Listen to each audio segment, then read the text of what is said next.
Não estou congregando aqui, né? Agora eu congrego lá no pastor Wesley, lá na Batista Betel. Mas o pastor da nossa casa, da nossa família, é o pastor Evaldo, né? A gente tem uma relação com o pastor Wesley. Ele até perguntou, vai para o culto hoje? Eu falei, olha, hoje eu vou servir o meu pastor. Então, infelizmente, hoje eu não vou estar. A gente tem muito apreço pelo pastor Evaldo. Tanto a nossa casa, né? Quanto a família da Edna, todas as vezes que a gente precisou do pastor Evaldo, esteve lá junto com a gente. Então, sempre é uma honra eu estar aqui com o pastor Evaldo, porque eu acredito que a gente precisa dar honra para quem merece, né? A gente vê tanta coisa, quando a pessoa morre, a pessoa é boa, né? A pessoa nunca falou bem para a pessoa, mas todas as vezes que eu tenho a oportunidade de falar bem do pastor Evaldo, eu falo. Todas as vezes que a gente tem a oportunidade de chamar um pastor, é ele que nós chamamos, né? Arrumaram uma outra bucha para você agora, né? Aí já falou, né? Da Colin. Mas porque a gente confia no pastor Evaldo. Então, primeira coisa que eu quero falar é sobre isso. Segunda coisa que eu quero falar é que, mesmo não estando aqui, a gente continua trabalhando, fazendo as mesmas coisas. Nós estamos lá com o Instituto Nação Rap. Nós estamos com mais de 300 crianças, para a honra do Senhor, tanto aqui na região norte quanto na região sul. E esse ano eu estou com mais de 100 crianças só na minha mão. Porque, como a gente mudou de escola, a gente era na Luiz Gonzaga, foi para o Cora, a demanda do jiu-jitsu cresceu muito. A gente tinha 20, 25, a gente agora está com mais de 60 crianças só no jiu-jitsu. E aí a Thalita também saiu, né? Foi trabalhar lá para a máfia da Laís. E aí ficou sem ninguém do violão. Aí falando, você pode fazer até a gente arrumar? Eu falei, posso. Mas 40 e tantos meninos. Então tudo na minha mão, mais de 100 crianças para a honra do Senhor. Está ali sendo abençoado através do Instituto Nação Rap, através da obra do Senhor. Essa semana a gente teve uma doação de bicicleta para crianças que nunca tiveram bicicleta. Começaram a chorar lá, porque foi a primeira bicicleta que elas ganharam. Então, para a honra e glória do Senhor, a gente continua trabalhando.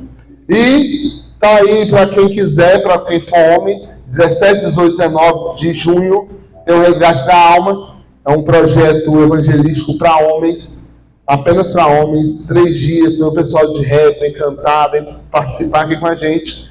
E sempre é uma bênção, o pastor Evaldo já esteve lá, né? Então tá aí convidado quem quiser, só falar que a gente se organiza. Essa noite o pastor Evaldo não passou nenhum tema, aí a gente já falou assim, pergunta para o pastor Evaldo se tem tema. Eu falei, vou perguntar não, porque eu já sei o que eu quero falar. Mas se ele falasse, né, eu ia mudar. Mas como ele não falou... E aí eu queria falar essa noite sobre a liberdade perigosa que nós temos. Nós vivemos em um tempo que tudo é politicamente correto, que você tem que viver assim, assado, que você tem que aceitar tudo, e que é exclusão você falar algo, fazer algo. A gente vive um tempo de liberdade que hoje, qualquer coisa que você quiser, está na palma da sua mão, não é? Qualquer coisa que você quiser, se você quiser acessar uma pornografia, está na palma da sua mão. Se quer engordar, está na palma da sua mão. Quer passar o dia sentado assistindo filme, está na palma da sua mão. Nunca foi tão fácil a nossa liberdade ser trocada por coisas supérfluas no nosso dia a dia. Quem nunca passou um dia cansado, eu falo para a Edna que o sofá puxa a gente, assim, a gente vai sentando, a gravidade, o peso do nosso corpo vai deitando, a gente vai e passa 2, 3, 4 horas ali no sofá, porque a gente tem a liberdade de não fazer nada. Ao invés de a gente estar fazendo uma atividade, fazendo alguma coisa, a gente escolhe passar lá 1, 2, 3, 4 horas assistindo o Caldeirão do Hulk, enfim, vendo a novela, porque nós temos essa liberdade. E como essa liberdade é perigosa. Como a liberdade é algo que a gente quer tanto, mas a gente não sabe usá-la.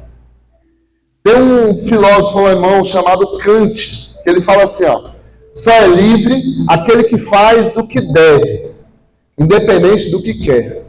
Ele vai defender uma tese que quem faz tudo o que quer é escravo dos seus próprios desejos.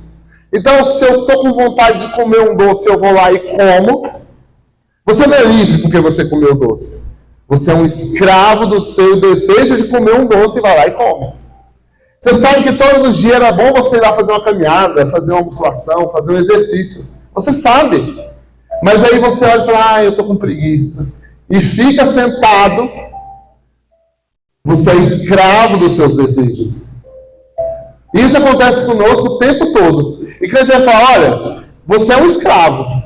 Livre mesmo é aquele que pode não fazer e vai lá e faz porque é obrigado a fazer. Porque ele é responsável em fazer. Eu falo isso para o Arthur, eu falo assim, olha, não é todo dia que eu quero trabalhar não, pô. Hoje eu trabalho num negócio muito da hora, eu trabalho com criança, eu trabalho dando aula de lutas, tranquilo, é o que eu queria fazer. Mas não é todo dia que a gente acorda, hoje eu vou trabalhar, não é? Tem dia que você fala, meu Deus, para que eu vou trabalhar? Podia meter um atestado hoje aqui para folgar. Mas a gente tem uma responsabilidade. E a nossa liberdade em decidir falar, eu vou, é o que nos difere de quem é escravo. E a palavra de Deus vai falar lá em Romanos 7, 14, 16. Eu peguei a versão da mensagem, que eu achei uma mais simples. Vai falar assim, ó. Posso antecipar a resposta também. Sei que todos os mandamentos de Deus são espirituais, mas eu não sou. Essa não é também a sua experiência? Sim. Estou cheio de mim mesmo. Afinal, passei longo tempo na prisão do pecado. O que eu não entendo ao meu respeito é que decido uma coisa e faço outra, sendo levado a fazer o que absolutamente desprezo. Então, se não conseguir decidir o que é melhor para mim mesmo, fazê-lo.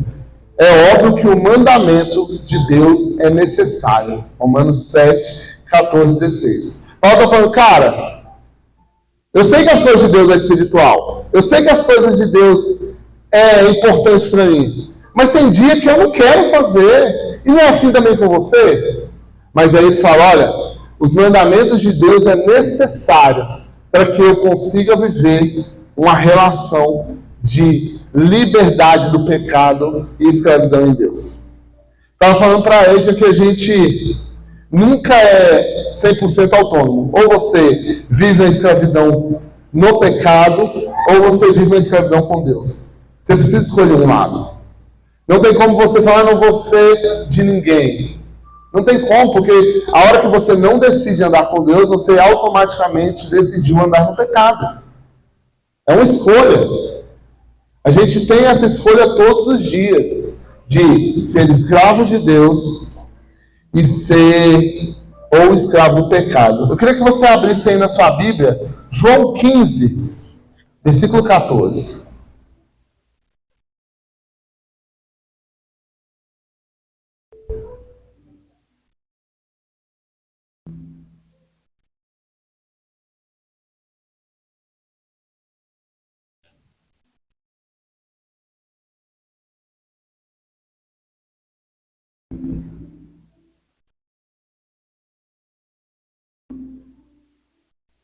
Fala assim, ó.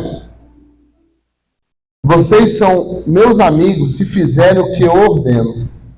Já não os chamo de servo, porque o servo não sabe o que faz o Senhor. Em vez disso, eu tenho chamado de amigos, porque tudo o que ouvi do meu Pai, tornei conhecido a vocês. Vocês não me escolheram, mas eu escolhi e designei para que vão e deem fruto. Um fruto que permaneça, a fim de que o Pai a vocês o que pedirem em meu nome. Esse é o mandamento a vocês. Amem uns aos outros. Quando a gente fala de liberdade, fica difícil você pensar em liberdade de alguém que fala assim, ó, você só é meu amigo se você fizer o que eu ordeno. Jesus vai falar assim, olha, você só vai ser meu brother se você fizer o que eu estou te falando que é para fazer. Aí a gente pensa como isso pode ser algo que não seja uma escravidão.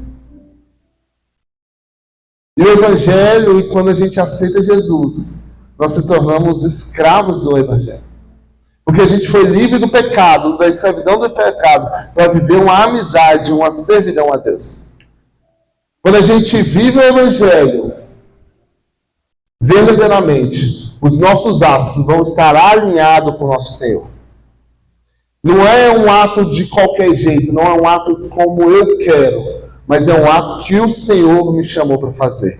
Em Romanos 6, 22, vai falar assim, ó: mas agora, libertados dos pecados e feitos servos de Deus, tendes o vosso fruto para a santificação e, por fim, a vida eterna. Nós somos chamados para sair da escravidão do pecado, para a nossa santificação e para a vida eterna. Quando a gente se torna cristão, e como Paulo falou, olha, os mandamentos são necessários para nos proteger de nós mesmos. Às vezes quem olha de fora para o Evangelho, quem olha para você que é cristão, olha e acha, cara, parece que o Evangelho é uma amarra, né? Algo que te prende. Você não pode fazer aquilo, você não pode fazer aquilo outro, você não pode beber, você não pode ir para festa, você não pode aquilo lá, você não pode receber dinheiro de corrupção, você não pode ficar mentindo. A pessoa fala, cara, você está preso aí. Na verdade, todos os mandamentos que Deus nos coloca é uma proteção de nós mesmos, sabe? Para que nós mesmos não matemos o nosso corpo, para que nós mesmos não façamos uma autodestruição, para que a nossa alma não vá para o inferno. Porque esse corpo é só um pedaço de carne que depois vai acabar, mas a nossa vida é eterna. Ou vai ser uma morte eterna ou uma vida eterna. E essas amarras que nós temos é para nos proteger de nós mesmos. Da mesma forma, quando você bota uma criança de castigo, às vezes dói mais na gente que na criança. Mas a gente coloca ali para proteger. Quantas vezes a gente compra aquele protetor de tomada lá e bota e fala, não é para botar o dedo lá. Ou, não é para você sair daqui. Para proteger a criança. Da mesma forma, é Deus conosco. Ele cuida de nós, para que nós não fazermos mal com nós mesmos, com o nosso irmão, com nossos amigos, com a nossa família. Então, o Evangelho e os mandamentos de Deus é algo que nos protege de nós mesmos. E eu quero mostrar para você alguns exemplos de pessoas que tiveram liberdade como eu e você temos, e jogaram tudo fora, porque não aproveitaram a liberdade que Deus deu. Essa é a liberdade perigosa, de que você tenha o poder de fazer o que você quiser, o certo e o errado. E muitas das vezes nós escolhemos o errado e leva tudo a perder. A gente estava conversando essa semana, eu e o Bruno, falando, né, que a gente já faz os projetos mais de 12 anos. Mas para você acontecer algo errado, alguém falar que você fez alguma coisa que você não fez, ou você recebeu uma corrupção, ou você recebeu um suborno para liberar uma emenda, leva tudo a perder em minutos. Você pode construir a sua história 10, 50 anos, mas se você fizer uma coisa errada, você destrói tudo que você fez. E um dos exemplos que a gente mais conhece de liberdade está lá em Gênesis 3:6. Abre sua Bíblia, por favor.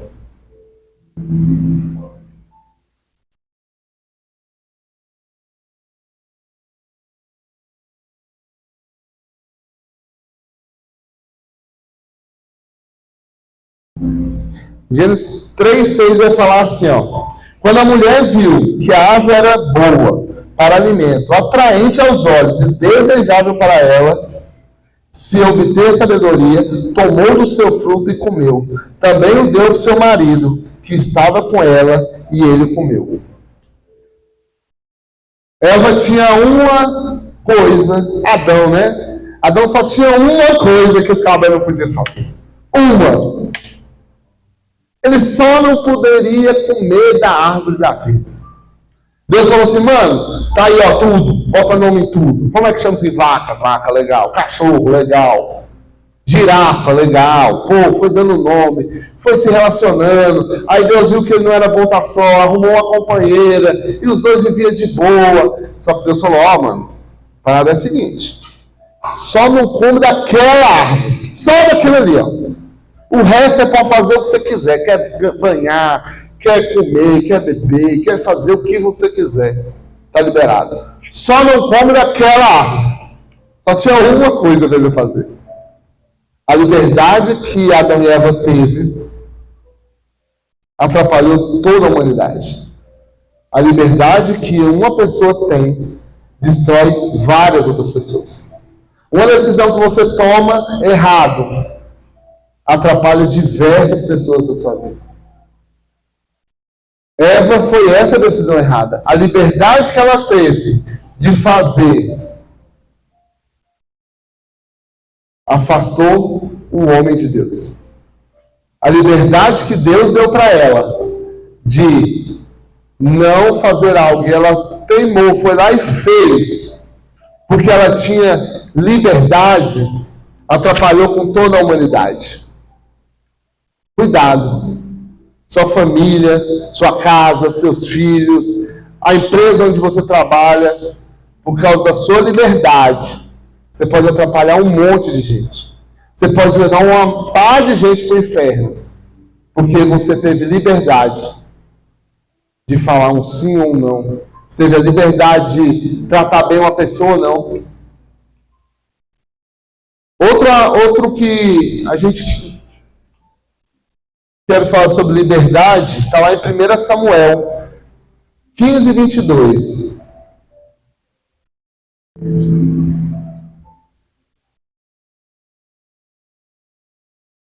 1 Samuel, capítulo 15, versículo 22.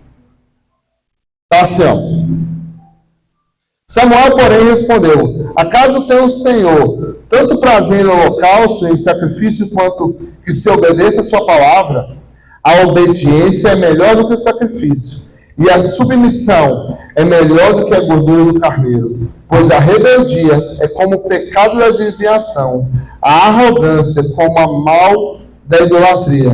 Como você rejeitou a palavra do Senhor, assim ele te rejeitou como rei.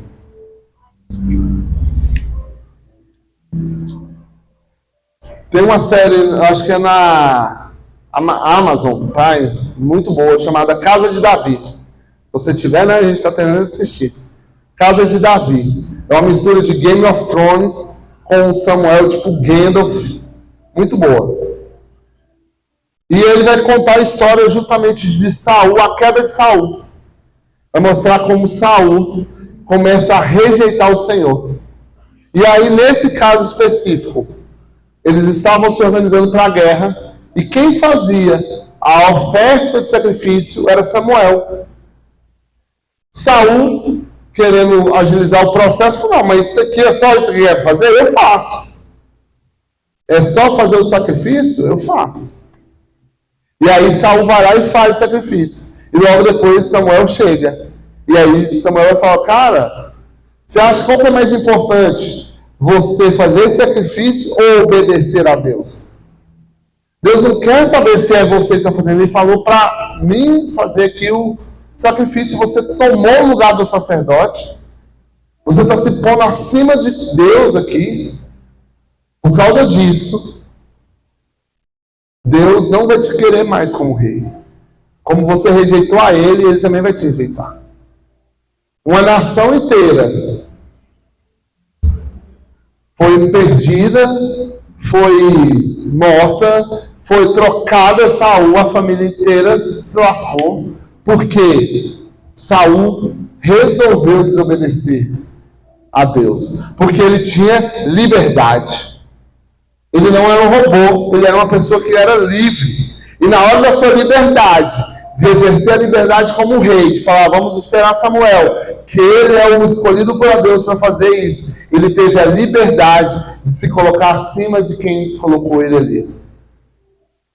Samuel mostra para Saul que a liberdade nos tira do lugar onde Deus nos escolheu. A liberdade que Deus nos deu pode nos tirar da onde Ele nos colocou.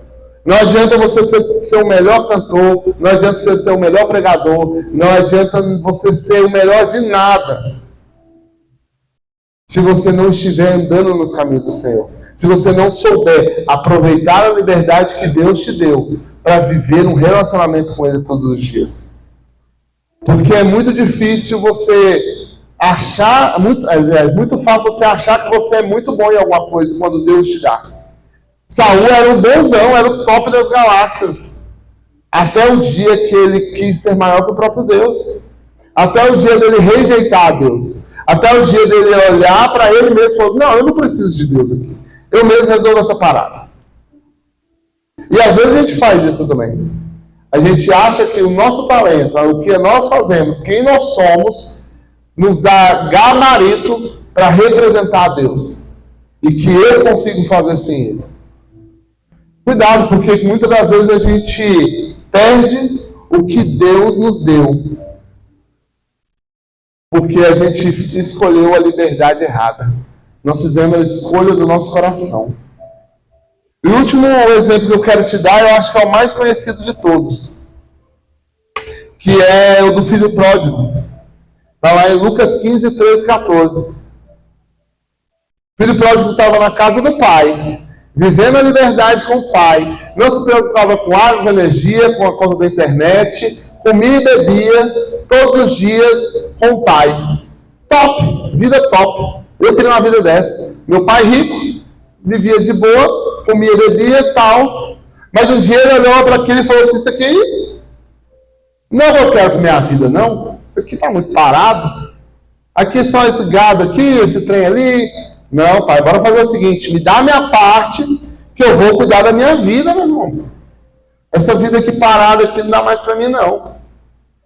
E a vida do filho pródigo, a liberdade do filho pródigo, mostra que o mundo só quer consumir você. Saca? O mundo só quer tirar de você. Não adianta você achar que porque você tem um carro bom, uma casa legal, um negócio... O mundo vai tomar isso de você, pô.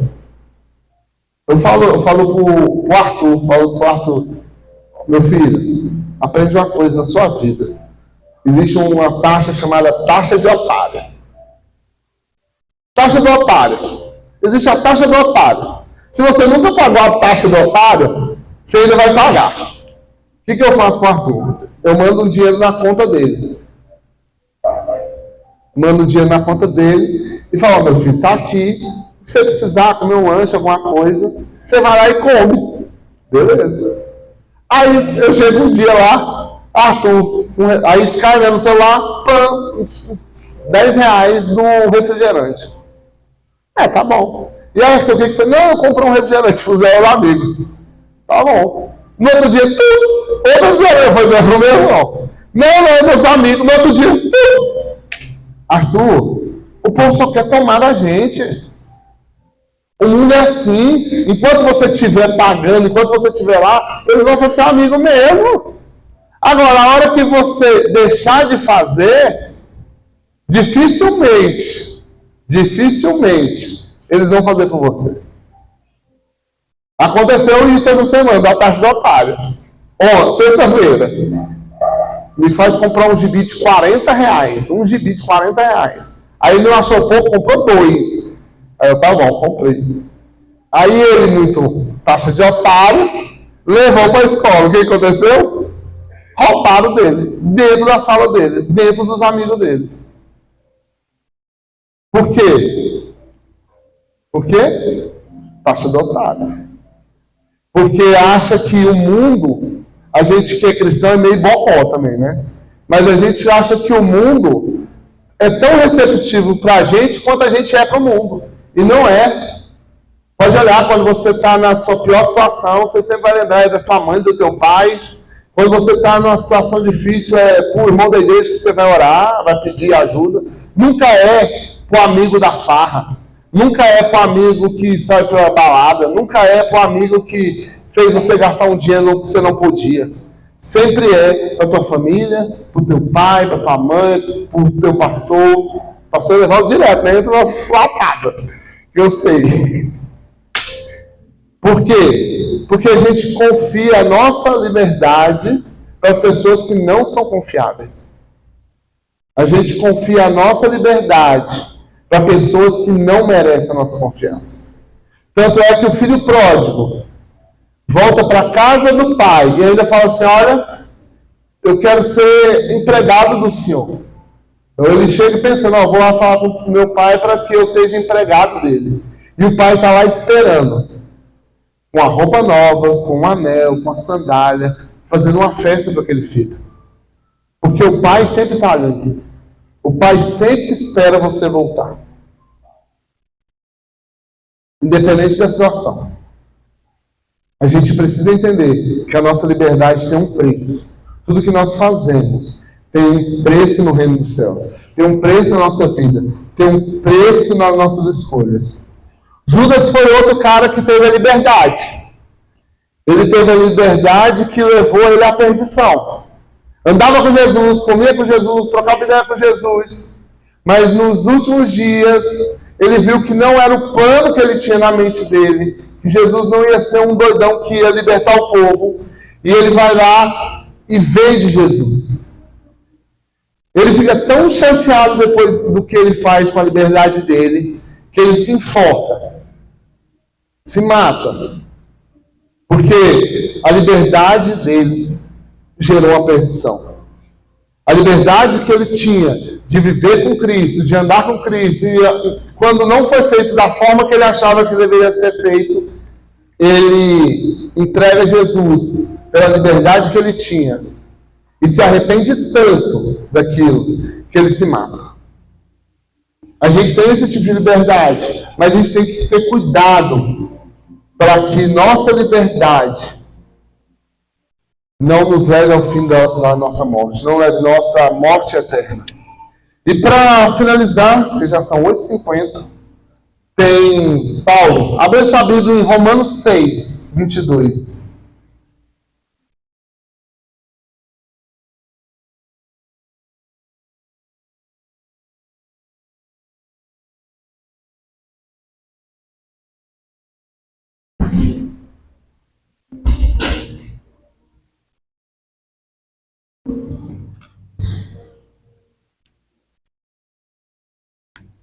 Ela fala assim, ó.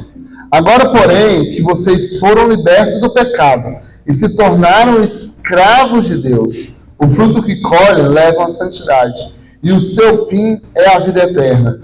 Porque o salário do pecado é a morte, mas o dom gratuito de Deus, a vida eterna em Cristo Jesus, o nosso Senhor. Paulo, se você não sabe, era um perseguidor de Jesus. E se converte, conhece a Deus, e ele se torna o maior apóstolo ali. Porque ele entendeu o tanto que ele foi liberto. Ele entendeu que quanto ele ganhou com Cristo. Se você ler, quem mais escreve no Novo Testamento é Paulo. E o quanto ele é grato por isso. O quanto ele entende que ele é um escravo de Cristo. O quanto ele entende que a vida dele, a partir do momento que ele encontra com Jesus, é exclusivamente para ele. O nosso problema, muitas das vezes, é achar que a nossa vida é tipo uma pizza, saca? Que a gente pode dividir ela em pedaços.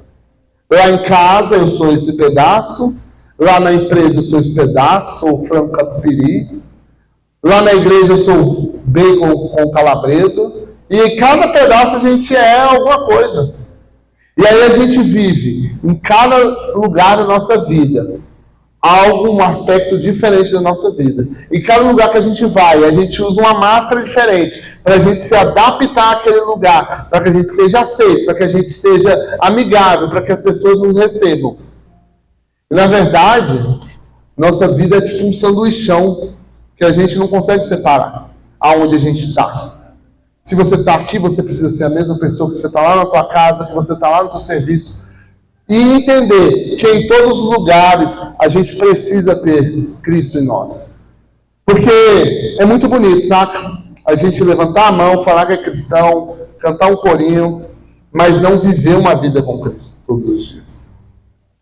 A nossa liberdade, ela só vai ter uma mudança da carne para o espírito quando a gente consegue colocar Jesus no nosso dia a dia, o tempo todo, em toda hora, em todos os momentos.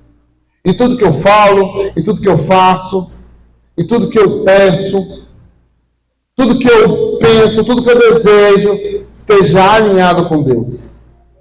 Aí a nossa liberdade, as nossas escolhas serão alinhadas com as escolhas de Cristo. Quando a gente vê Jesus, todas as vezes ele vai orar para Deus, ele vai pedir a Deus: olha, que isso seja feito conforme a tua vontade, que você faça aqui conforme a vontade de Deus. Todas as coisas, quando Jesus vai para ser crucificado, seja feita a tua vontade. No Pai Nosso, seja feita a tua vontade, assim na terra como é no céu. Tudo é a vontade de Deus. Todos os momentos, a gente precisa entender que a nossa liberdade, quando a gente olha para nós, sempre vai ser carnal. Sempre vai ser para o lado ruim que a gente escolhe. Sempre vai ser para a nossa natureza pecaminosa. Sempre vai ser para os nossos desejos carnais. Sempre vai ser em ter mais para mim, no meu egocentro. E nunca vai ser olhando para a comunidade, como Cristo fazia.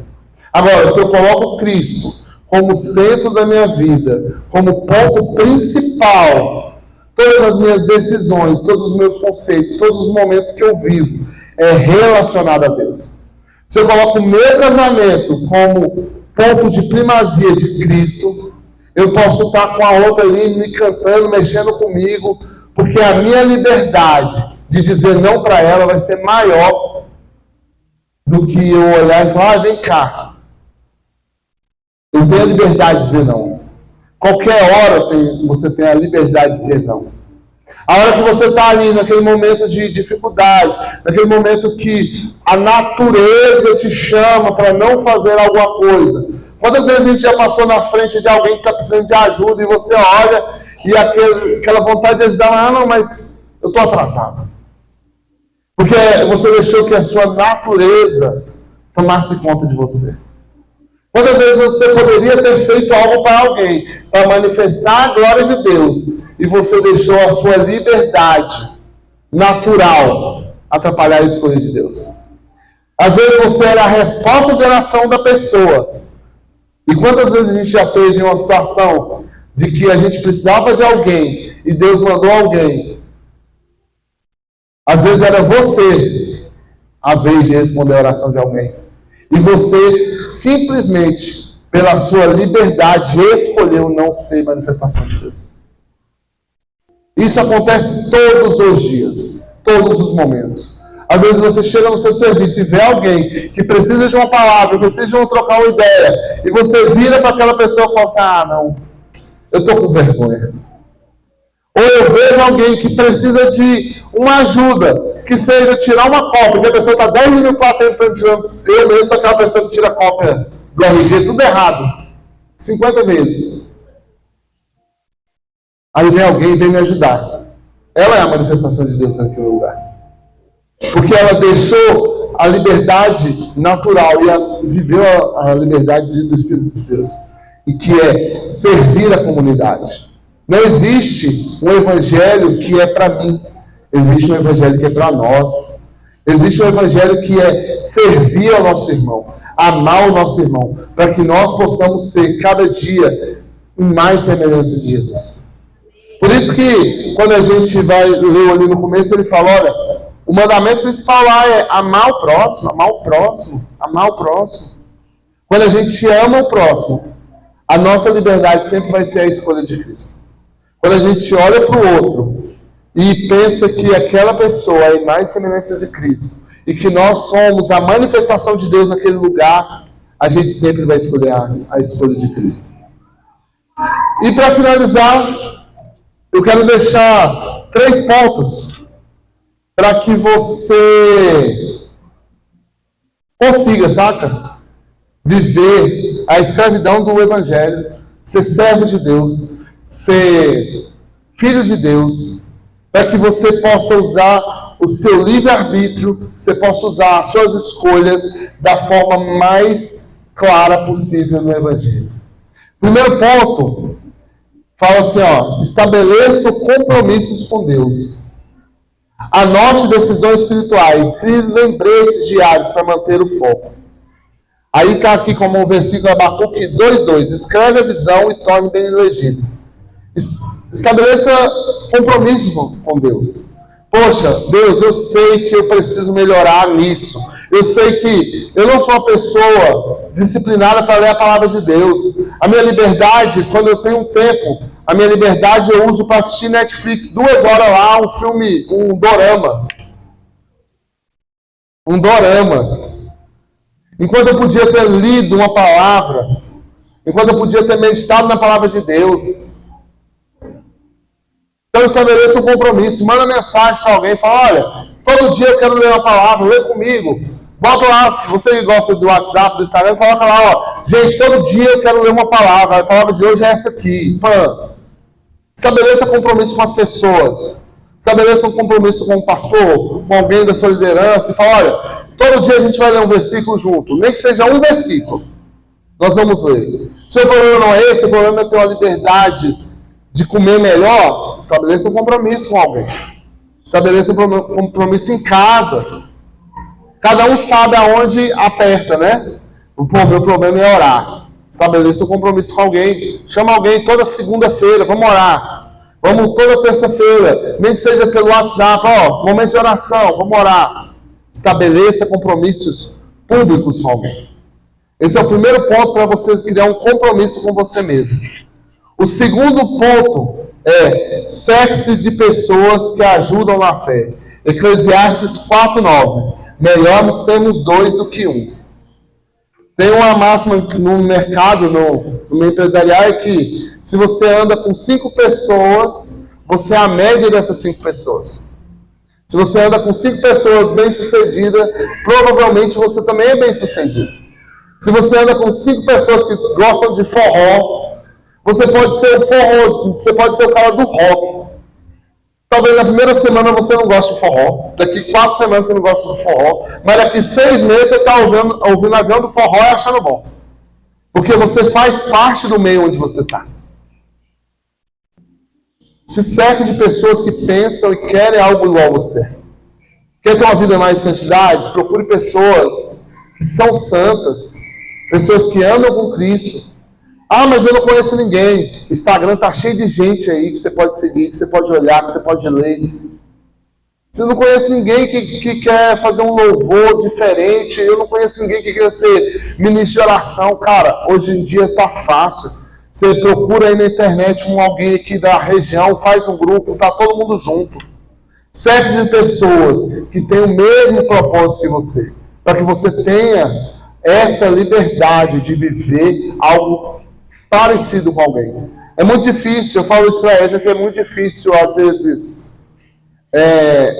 hoje em dia com crianças, eu falo para ela que são crianças muito mais afeminadas, né? Tipo, meninos muito afeminados, porque muitos deles não têm contato com homens de verdade, não tem um pai presente, não tem um pai que está lá para ensinar o que o homem precisa ser.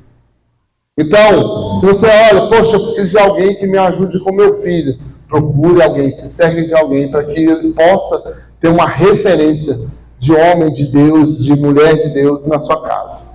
E o último ponto, transforme a emoção do culto em um hábito diário. Josué 1:8. Medite na palavra dia e noite. Muitas das vezes a gente sai do culto, e é uma coisa que eu sempre falo assim, é que a gente sai do culto muito motivado à mudança. A gente sai do culto muitas das vezes muito motivado a ser alguém melhor. Mas aí na segunda-feira vem o serviço, na terça-feira tem uma reunião, quarta-feira você nem lembrou mais o que você ouviu no domingo. Porque você não medita na palavra de Deus. Quantas vezes a gente fala de um versículo, quantas vezes a gente fala de um versículo na palavra, quantas vezes a gente comenta alguma coisa e ninguém anota, ninguém lembra, ninguém fala, porque a gente não tem esse hábito de pegar o que a gente pegou aqui no culto de domingo e aplicar na nossa semana. A gente não tem o hábito de pegar o que recebeu no domingo e usar dentro da semana. Eu tenho dado treino tanto aqui nas crianças, quanto lá na academia onde eu treino.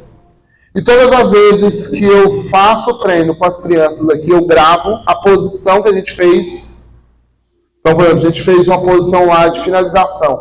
Eu gravo e eu mando no grupo, porque eles vão me ver segunda e quarta. Aí ele fica quinta, sexta, sábado, domingo sem me ver. 4 dias.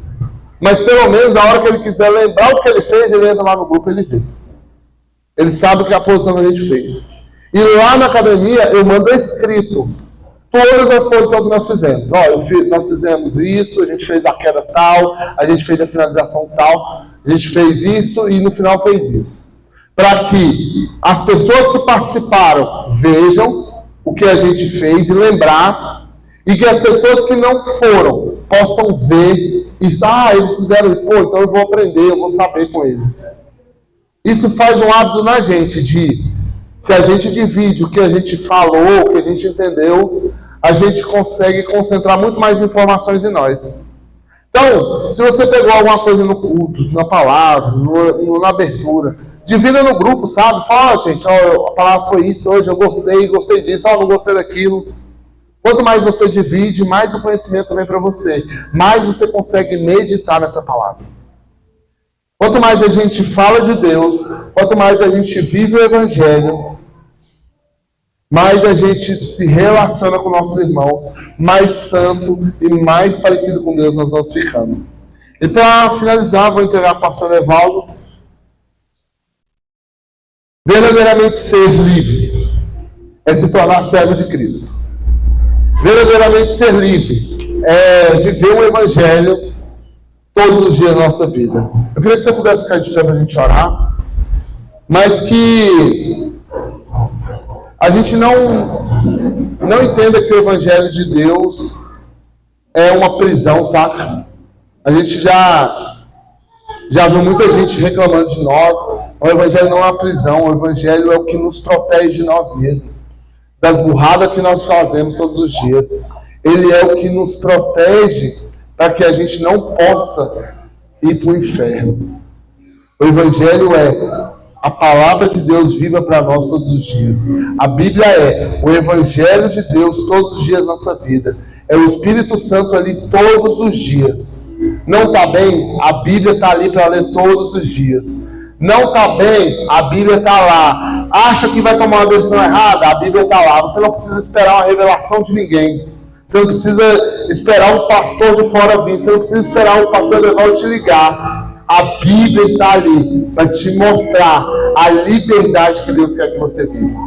Ser livre em Cristo é viver o Evangelho que Ele deixou para nós. Quando nós entregamos a nossa vida para Ele, nós entregamos o nosso falar, o nosso agir. E tudo que nós fazemos seja para a honra e glória do Senhor.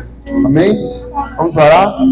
Senhor nosso Deus, obrigado por essa noite, obrigado pela igreja que nos recebe, que o Senhor possa colocar no nosso coração, viver o Evangelho que o Senhor nos escolheu. Que a nossa liberdade carnal seja cada dia extinguida, para que nós possamos viver o melhor que o Senhor pode nos dar.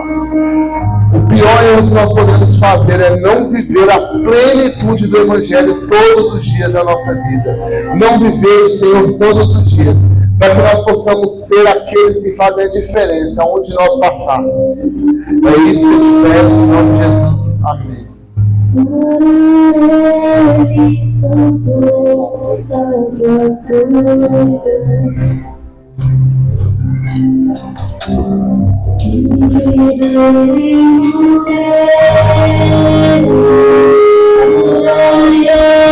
ele são